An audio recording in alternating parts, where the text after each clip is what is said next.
Bienvenue sur Thé Vert, le podcast qui vous accompagne dans votre transition vers un mode de vie zéro déchet, éthique et minimaliste. Je suis Laure, créatrice couturière de l'Aiguille Verte. Je vous propose des créations de textiles upcyclés et des produits ménagers consignés et écologiques. Chaque semaine, je vous partage des astuces pratiques. On va rencontrer des personnes inspirantes, acteurs de l'écologie ou pas.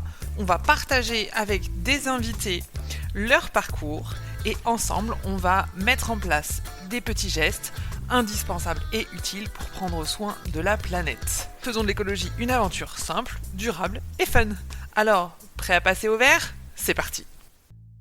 Bonjour, bienvenue dans Thé Vert. Aujourd'hui, j'ai envie de vous raconter une histoire. C'est pas une fiche pratique, ce sera pas une liste de gestes écolos que vous pouvez appliquer facilement, etc. C'est une histoire vraie. Une histoire de doute, de fatigue, d'hésitation, mais finalement avec un happy end, sinon voilà, ce serait pas une jolie histoire. J'ai failli tout arrêter, j'ai failli dire stop à l'Aiguille Verte, et je me suis dit que ça valait le coup de vous le raconter, pour que vous sachiez que derrière voilà, les posts, les stories, les jolis mails, les produits, les podcasts, il y a aussi ça, il y a aussi des remises en question, des moments de faiblesse, de ras-le-bol, mais aussi des raisons de continuer, de tenir, d'y croire. Et je me dis que ça pourrait être intéressant pour vous. On va pouvoir faire des parallèles aussi avec votre cas, votre vie. Et je pense que ça peut vous parler. Et puis voilà, on est entre nous, donc ce sera le podcast Confession. Bon, ça commence mal. J'avais commencé à enregistrer cet épisode de podcast avec mes écouteurs de téléphone. D'habitude, je prends le casque gamer de mon mari. Voilà, là je viens de changer, donc j'espère que vous allez voir la différence. La qualité de l'audio devrait être vraiment meilleure. Donc, aparté fait, voilà, j'ai le bon micro, donc je vais pouvoir me lancer dans cet épisode un petit peu confession. Donc, c'est parti. D'abord, le moment où j'ai failli arrêter, c'est pas vraiment un moment finalement précis. Il n'y a pas eu un gros clash, un gros événement particulier, un ras-le-bol énorme. Et ça m'est même arrivé plusieurs fois, d'ailleurs. Mais je l'ai ressenti en fait comme une lente descente, un découragement, un manque d'envie, voilà. J'étais un peu fatiguée, j'avais pas envie de m'y mettre, je procrastinais beaucoup de choses. Je postais, je faisais des commandes, je faisais des colis et tout, et j'avais l'impression que personne ne voyait, que rien ne bougeait, que ça stagnait, que l'algorithme d'Instagram faisait des siennes. J'avais tendance à commencer à compter chaque commande, avec gratitude bien sûr, avec joie, mais en même temps avec un côté vraiment d'anxiété. Et puis un jour, l'année dernière, je m'en souviens quand même, j'étais dans l'atelier et je me suis dit non mais c'est pas possible en fait, je vais fermer le site, je vais arrêter, c'est pas la peine. Voilà, ça marche pas, j'ai plus envie, pourquoi je fais ça, à quoi bon. Je me suis dit que j'allais rester dans mon petit job salarié tranquille pour pouvoir nourrir ma famille, bosser de 9h à 17h et basta. Avoir un vrai job, un salaire fixe, moins de doutes, rentrer dans les cases. Peu importe si ça me faisait kiffer ou pas, au moins je me prenais pas la tête, quoi. Il faut quand même que je vous resitue un petit peu le contexte.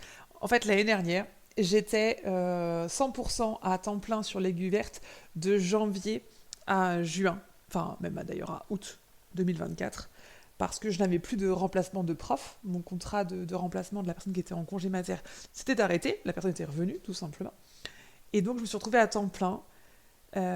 Moi qui avais toujours l'habitude depuis 3 ans et demi finalement à jongler entre mes différentes casquettes de prof et de créatrice de l'Aiguille Verte, voilà, là j'avais finalement tout mon temps à consacrer et je voyais pas forcément les résultats en face. L'année dernière j'avais encore moins de commandes avant de refaire le site, mais j'avais, je sais pas, une dizaine de commandes par mois sur le site, ce qui était vraiment peu. Je faisais 15-20 événements par mois physiques, parfois pour zéro rentabilité, voire certains événements où j'ai perdu de l'argent, clairement. La foire de Rouen, par exemple, qui m'a coûté plus de 200 € et où j'ai fait un chiffre d'affaires de même pas 200 €. Donc je vous rappelle quand même juste le chiffre d'affaires. C'est pas l'argent qu'on gagne, c'est l'argent qui va rentrer, sauf qu'en fait il faut enlever toutes les charges, etc. Donc ça m'a coûté 200 € et j'ai vendu pour 200 € de création. Donc clairement j'ai perdu de l'argent en fait. Bref, donc les résultats étaient pas là et voilà, j'avais beaucoup de moments de doute, d'hésitation. Et donc c'est pour ça en fait que j'avais failli arrêter finalement. Mais il n'y a pas que le côté finalement résultat qui m'a fait douter.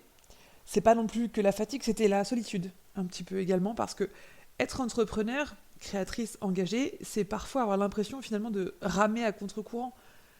Je suis seule entrepreneuse dans mon entourage proche, très proche, familial en tout cas.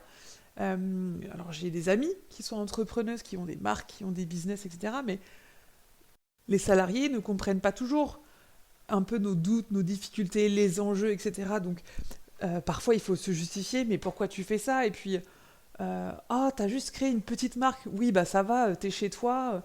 Voilà, il y a plein finalement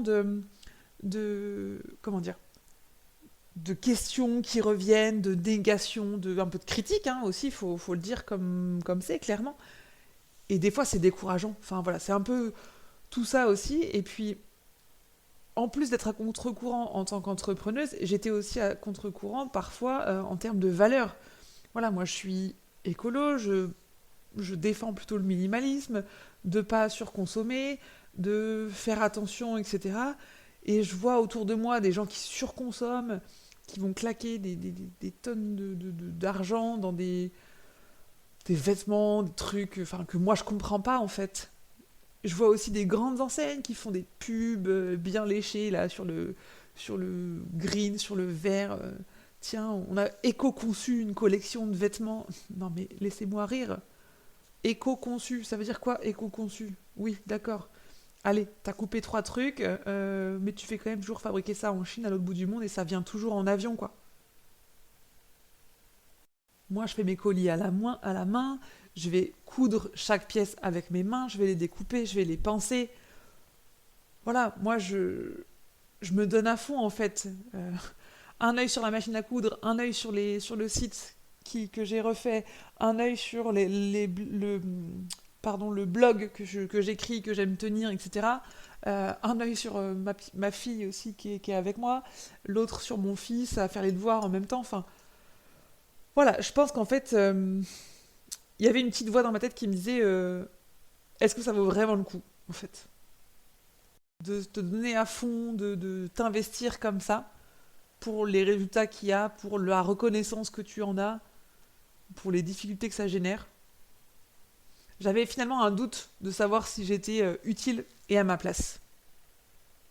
Puis d'un coup, je me suis dit, bon, ok, il y a cette phase de doute, voilà. J'avais déjà connu un burn-out hein, il y a 4 ans, donc je me suis dit, non, c'est pas ça, ça n'avait rien à voir. C'était vraiment juste un peu de brouillard et une remise en question. Et je me suis dit, bon, on va finalement se laisser à la fin de l'année, voir ce que ça donne, et on pourra prendre des décisions. Mais je me suis dit, je vais faire les choses à fond, avec vraiment motivation, entrain, tout donner en étant moi-même, enfin voilà. Et là, je pourrais du coup prendre une décision, est-ce que vraiment j'arrête ou pas. Finalement, j'ai fait un peu un deal avec moi-même. Et pendant cette période, du coup, de juillet à décembre, ce qui m'a fait tenir, alors déjà, il y a le côté challenge avec moi-même, parce que j'ai un peu de fierté aussi, et puis d'ego, voilà, je me suis lancé un défi personnel, donc j'ai envie de le relever. Et pendant cette période-là, j'ai eu aussi tous les messages, en fait. C'est les messages reçus, les clientes qui me disent grâce à toi, j'ai osé changer un truc dans ma salle de bain. Mon mari s'est même mis à l'éponge lavable, trop bien. Tes produits, ça m'a réconcilié avec le ménage. Je me sens vraiment moins seule avec la newsletter que je reçois. J'adore ton énergie, ta positivité et tout. Et les retours que vous faites, vous tous, pour vous, c'est juste quelques mots. Mais en fait, pour moi, c'est juste un carburant de fou. C'est juste de l'amour, en fait, clairement. Et qui n'aime pas recevoir de l'amour, hein, franchement. S'il y en a bien un qui n'aime pas ça, levez la main, dites-le moi, parce que je pense que tout le monde a besoin, plus ou moins à grande intensité, mais on a tous besoin de reconnaissance, de soutien, d'amour. Enfin voilà, c'est humain. L'humain est un être social. Grâce à ces messages, je me suis sentie aussi utile, comprise, encouragée. Je me suis dit, ok, je suis pas en train de changer le monde. Par contre, je change concrètement le quotidien de personnes autour de moi, de mes clientes. Il y a des familles qui consomment mieux, qui vont être en meilleure santé. Il y a des familles que j'aide avec mes produits, avec mes créations. Et ça, franchement, je trouve que ça a une valeur. Ça me remplit, vraiment, sincèrement. ça m'a fait un bien fou. Et puis, quelque chose aussi, je dirais peut-être même plutôt quelqu'un d'autre m'a aussi fait tenir, ça va être mes proches, et plus particulièrement aussi mon mari, parce que il est le premier aussi à me soutenir, à me challenger. Il va me dire, non mais arrête là, tu te barres dans tous les sens, c'est n'importe quoi. Mais en même temps, il va aussi être là, à écouter, à me donner des conseils, parfois plus ou moins sollicités, que je prends plus ou moins bien, parce qu'il n'y a pas toujours... je suis pas toujours moi prête à les entendre en fait. Sauf que ça fait son petit bout de chemin, et après, bon, je lui dis pas trop, mais il l'entendra, mais souvent, on va dire que 95% du temps, je vais lui dire après qu'il avait raison. Mais son soutien, ses conseils, sa présence, ça c'est hyper important. Et puis même mes enfants, ils viennent coudre avec moi, ils viennent retourner des éponges, retourner des lingettes, retourner les essuie-tout. On passe du temps ensemble. Leur soutien aussi d'être là avec moi. Leur soutien aussi quand ils s'en rendent pas forcément compte, ils sont petits, mais euh, ils vont dire que maman, elle a une entreprise, maman, c'est l'aiguille verte. Ils sont fiers, j'entends ça, j'entends qu'ils sont fiers. Et moi, je suis aussi fière en fait de leur montrer l'exemple, leur dire que voilà, on peut être salarié, c'est une chose. On peut aussi avoir une entreprise. On peut aussi kiffer ce qu'on fait. C'est pas une obligation de kiffer ce qu'on fait dans son travail. On peut aussi kiffer d'une autre façon. Tout le monde n'est pas obligé de trouver son métier passion. Il y a plein de façons en fait, voilà, de vivre sa vie. Soit c'est, enfin voilà, bref, je vais pas rentrer dans le sujet, mais il y a plein de façons. Et en tout cas, ça, le soutien de mes proches, pour revenir à ça, c'est vraiment le, tous les petits mots, la présence, et des fois, même pas les mots, juste être là, ça c'est hyper important. Donc ce que vous avez fait, ce que mon mari a fait, et ce que vous continuez de faire hein, au quotidien, à me porter, m'envoyer des messages, merci, parce que ça c'est, voilà, on le dit pas assez aussi, je trouve. On fait pas assez de compliments et on dit pas assez merci, donc voilà, je tiens avec ce podcast de le faire aussi. Du coup, j'avance un petit peu dans l'histoire de l'année dernière. Donc, qu'est-ce qui s'est passé? Donc, je me suis laissé ce challenge, j'ai reçu tous vos messages, etc. Et j'ai fait mon bilan. En fin d'année, j'ai fait mon bilan au mois de décembre et je me suis dit, alors, du coup, on fait quoi? J'ai regardé les chiffres, ça c'est une première chose, mais il n'y a pas que ça en fait. Pour moi, c'est pas que ça. J'ai aussi repensé en fait à pourquoi j'avais créé l'aiguille verte. Je me suis un peu reconnectée à la Lorde d'il y a 4 ans et je me suis dit pourquoi j'avais commencé tout ça en fait. J'avais besoin de créer quelque chose à moi, un projet aligné, une activité qui ait du sens, un espace d'expression, de revendication. J'avais envie qu'on entende ma voix, que ma voix elle porte. J'avais envie de changer le monde, d'avoir un impact. Et finalement, l'aiguille verte, c'était, et c'est toujours pour moi finalement, un troisième enfant, un troisième bébé que j'ai fait naître, que je vais faire grandir, que j'accompagne au quotidien. Et même si je deviens jamais millionnaire avec, spoiler alerte, c'est pas du tout prévu, et c'est pas du tout dans mes ambitions, mais je continuerai. Parce qu'en fait, je sais que je suis utile. Je sais que mes produits peuvent vous aider, peuvent changer des vies, peuvent rendre des services à des gens, vous permettre d'être en meilleure santé, de prendre soin de vous, de prendre soin de la planète, de prendre soin de vos proches. Et du coup, dès que j'ai un doute, dès que j'ai des hésitations, dès que je me dis oh là là, c'est nul, ça va pas, machin, machin, et ben je me rappelle ça. Je me dis, voilà, je vais pas sauver la planète entière à moi toute seule, mais je change un petit bout du monde de mes clientes, un petit bout de la vie de personnes autour de moi. Et ça me suffit pour continuer, ça me nourrit, ça me remplit de joie et de gratitude, et donc ça me pousse à continuer en fait, clairement. Bon, j'ai aussi décidé d'arrêter de me comparer aux autres, parce que c'était aussi un point m'a conduite finalement à douter beaucoup. J'ai arrêté en fait de regarder ce que faisaient les grands noms du greenwashing ou les soi-disant entreprises écolo. Voilà, ça j'ai arrêté de le faire en fait. J'ai pas envie de ressembler à quelqu'un, je veux juste être moi, je veux pas avoir une marque qui est comme telle ou telle marque. Je veux que l'aiguille verte ce soit moi, ce soit mes valeurs, ce soit mon éthique. Et en fait ça c'est non négociable. Moi je veux pas tricher. Je veux pas faire plus vendeur, plus instagrammable, plus parfait. Je veux pas faire fabriqué en Chine à l'autre bout du monde. Je veux pas que ce soit moins cher pour être de moins bonne qualité. Je n'ai pas envie de passer à la télé pour devenir une vedette. Ça ne m'intéresse pas. Je fais pas du tout ça pour la gloire. Je fais ça pour aider les autres. Je ne veux pas vendre des trucs inutiles qui vont servir à rien. Je préfère avancer lentement, mais en conscience, accompagner mes clientes, faire des collaborations avec des marques engagées et éthiques qui partagent mes valeurs, être proche de mes clientes. Il y a beaucoup de clientes que j'appelle par leur prénom, en vous voyant ou tutoyant, peu importe, mais en fait on se connaît, vous et moi on se connaît. Je vais dire peut-être les 3/4 des gens qui écoutent ce podcast, je vous connais presque par votre prénom. Et ça, en fait, ça, moi je trouve ça hyper important et ça a beaucoup plus de valeur que tout l'argent du monde ou que toutes les campagnes de pub et de marketing. Alors bien sûr que ce podcast, il a pour objectif de me faire connaître, d'avoir plus de visibilité, de trouver des nouveaux clients, mais pas n'importe lesquels. En fait, moi ce que j'ai envie, c'est de créer du lien avec des gens qui partagent mes valeurs, mon engagement, ma simplicité, mon naturel, qui ont des failles, qui ont des hésitations, des doutes, des faiblesses. Et ça, moi je trouve ça très important, en fait, d'être authentique et naturel. Les valeurs de l'Aiguille Verte, finalement, c'est ça. Ce sont mes valeurs, c'est le respect de la vie, c'est autrui, le partage, l'échange, l'imperfection, la famille. Toutes ces valeurs-là, pour moi, c'est hyper important et je ne les trahirai pas. Peu importe ce que me donne le futur. Je ne sais pas du tout où je serai dans 5 ans. J'en ai aucune idée, mais qui peut le dire, de toute façon. L'Aiguille Verte sera là, en tout cas, ça c'est sûr. Parce que c'est aussi l'Aiguille Verte qui m'a plus ou moins sauvée il y a 4 ans de mon burn-out. Donc j'y ai mis tellement d'énergie, d'amour, comme dans un enfant, comme on dit, que voilà, ça continuera d'exister. Et je continuerai d'aider des gens. Donc ça, vous pouvez compter sur moi. Bon, 36-15, je vous ai raconté ma vie et les coulisses un petit peu de l'Aiguille Verte. Je voulais, comme je vous l'ai dit au début, qu'on puisse en tirer ensemble des leçons, finalement, que vous pouvez tirer de mon histoire pour votre propre transition, votre propre vie, votre propre parcours. J'en ai réfléchi 5. La première, c'est que on peut douter et continuer quand même.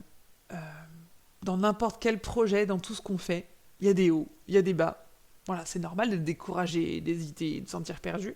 Mais c'est pas grave en fait. Ce qui compte, c'est de repenser à ce qui nous anime, d'être conscient que les doutes font partie du chemin et les accepter.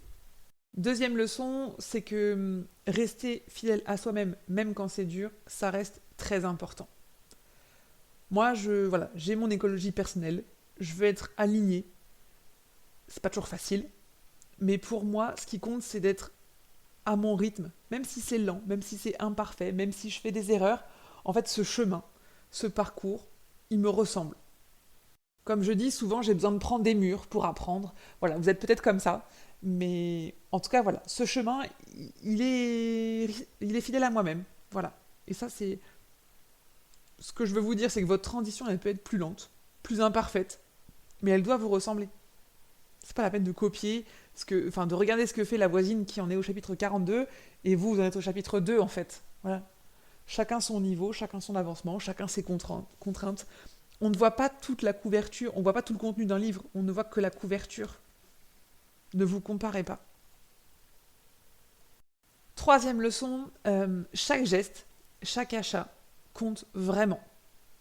Je vous ai dit que voilà, les messages, les commandes, les retours clients, ça a compté, ça m'a aidé, c'était important. Et du coup, je voudrais vous dire qu'il ne faut pas sous-estimer finalement l'effet d'un geste, d'une parole, d'un choix, d'un soutien. Vous ne savez pas à quel point vous pouvez aider quelqu'un juste en lui faisant un sourire dans la rue. Parfois, lors des expositions, ça m'arrive de dire à une personne, alors souvent à des femmes, parce que les hommes, j'oserais beaucoup moins, mais souvent à des femmes, oh, Madame, vous avez un sac à main magnifique. Vous êtes rayonnante, ça vous va bien de sourire comme ça. J'ai pas honte de distribuer des compliments, en fait. Parce que ça me fait plaisir. Et ça me fait plaisir, en plus, de faire plaisir. Je vois que la personne en face, elle se met à un sourire encore plus grand. Ça fait très plaisir, ça fait hyper chaud au cœur, en fait. Et je le fais pas pour avoir un retour. Si je le fais sur une expo, un salon, c'est pas pour que la dame, elle vienne acheter un truc chez moi derrière. C'est juste parce que, sincèrement, je le pense. Et que j'ai juste envie de lui donner un petit peu de joie. Tout simplement. Oui, je sais, c'est mon côté bisounours. Allez, 4e leçon. S'entourer, c'est essentiel. Je vous ai parlé de mon mari, de mes proches, de ma communauté, de mes clientes, de vous. On n'est pas obligé de tout faire seul. La transition, c'est aussi une affaire de lien, de partage, d'échange. Je reçois sur ce podcast des invités parce que c'est hyper important pour moi. Donc vous pouvez aussi chercher du soutien auprès de vos amis, d'un groupe Facebook, d'un podcast, d'un compte Insta inspirant. Alors bien sûr, vous avez aiguilleverte.fr, vous avez le podcast Thé Vert, vous avez mon compte Instagram l'aiguille.verte, mais il y en a plein d'autres en fait. D'ailleurs, si ça vous dit d'avoir une liste de comptes écolo inspirants sur les réseaux sociaux, n'hésitez pas à me le dire, je vous donnerai ça. Et puis la dernière leçon, alors je précise c'est des leçons pour vous, mais c'est des leçons que je m'applique aussi à moi-même, hein. Je pense que je réécouterai cet épisode de podcast aussi moi pendant les phases de doute, mais je vous ai dit que finalement, ce qui m'avait aussi aidé à passer un peu le cap de ce moment de down et cette petite déprime, c'était de me rappeler en fait pourquoi j'avais fait les choses, pourquoi j'avais créé l'Aiguille Verte, etc. Et vous aussi en fait, vous pouvez faire la même chose. Vous pouvez vous rappeler pourquoi est-ce que vous voulez changer quelque chose dans votre routine, dans votre quotidien. Est-ce que c'est pour votre santé, pour vos enfants, pour le vivant, pour dormir sereinement, pour vous regarder dans un miroir, pour les générations futures, pour votre chien que vous aimez plus que tout, pour, je ne sais pas moi, chacun a sa propre raison, peu importe, mais revenir à votre pourquoi, c'est en fait retrouver la motivation que vous avez pu perdre un petit peu en chemin, quoi. Et c'est normal d'ailleurs hein, de s'égarer aussi, ça fait partie encore une fois du voyage. Voilà, donc j'ai failli tout arrêter, mais j'ai tenu bon, grâce à vous, grâce à ceux qui croient en moi, grâce à ce projet qui a du sens, grâce à cette marque l'aiguille verte que je porte et que je mets en avant haut et fort et dont je suis fière. Si vous traversez vous aussi un moment de doute, sachez que c'est normal, que ça fait partie du chemin, mais ce que vous faites ça compte, chaque geste compte en termes d'écologie. Et si vous avez envie de soutenir ce projet d'une façon ou d'une autre, vous pouvez partager cet épisode, vous pouvez en parler autour de vous, ou tout simplement passer faire un tour sur ma boutique, aiguilleverte.fr. Chaque commande, chaque message, chaque écoute, c'est un carburant précieux pour moi, pour continuer, pour tenir bon, pour avancer. Alors merci encore du fond du cœur. Et je précise aussi, mais si vous-même, vous avez aujourd'hui besoin de soutien, écrivez-moi, ne restez pas seul. Par message, sur Instagram, par mail, contact@aiguilleverte.fr. C'est toujours moi qui vous réponds, c'est pas une IA, c'est pas un robot. Je suis là, sincèrement. Et vous pouvez compter sur moi. Je vous souhaite une très belle journée, une très bonne écoute et à très bientôt dans Thé Vert. Ciao, ciao! Thé Vert, c'est fini. C'est tout pour aujourd'hui. Alors rendez-vous maintenant la semaine prochaine.